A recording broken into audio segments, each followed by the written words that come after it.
Can you please introduce yourself?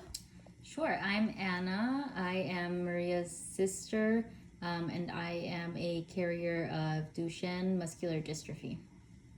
How did you get diagnosed with DMD? It was a long medical journey. I went to see multiple specialists after I started having some accumulation of different neurological symptoms. Eventually, I was told by a neurologist at Johns Hopkins that I should pursue genetic testing. He said that maybe that could explain some of my symptoms, so I went to get genetic testing, and that is how I found out that I was a carrier of DMD. What symptoms did you have? To my understanding, the primary symptoms that convinced them that I was a carrier was when I was a kid, I had difficulty walking upstairs. It actually got to the point where I had to take the elevator for a few weeks, and I was in a lot of pain in general. Mostly based off of that. And then as an adult, I was having other symptoms, some occasional weakness in the legs, some muscle pain that I was experiencing, sort of muscle spasms in general, but a lot of sort of vague like symptoms like that. Okay, and how has it affected your life? It mostly has affected family planning. Because after we got diagnosed, we were told, since I'm de novo, the mutation is new in me. It wasn't passed down from either of my parents. They had told me that there was a possibility that they wouldn't be able to create a probe. Basically, there was a possibility they wouldn't be able to detect the mutation in the embryos that we were going to produce. So at first, that was sort of the first big hurdle, was actually getting a genetics company to design the probe so that they could detect the mutation in embryos. We were lucky that there was one genetics lab that was willing to do that. Another one was not, so we had to kind of jump around a bit before we found a lab that was willing to do it.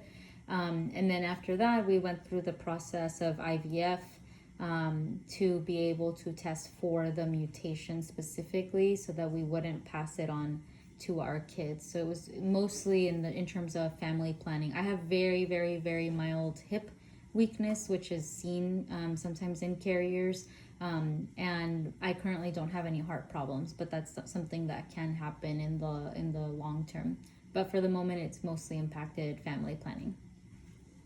And lastly, is there anything that you'd like to say to us?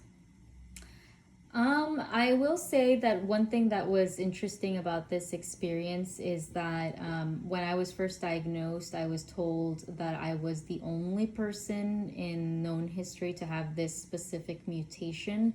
And that was an interesting process. From the scientific perspective, it was kind of cool. Not the actual implications of the condition, but like to know that you have a very, very, very rare condition, even within a medical condition that's already pretty rare. I felt grateful that they found the mutation before I actually had kids.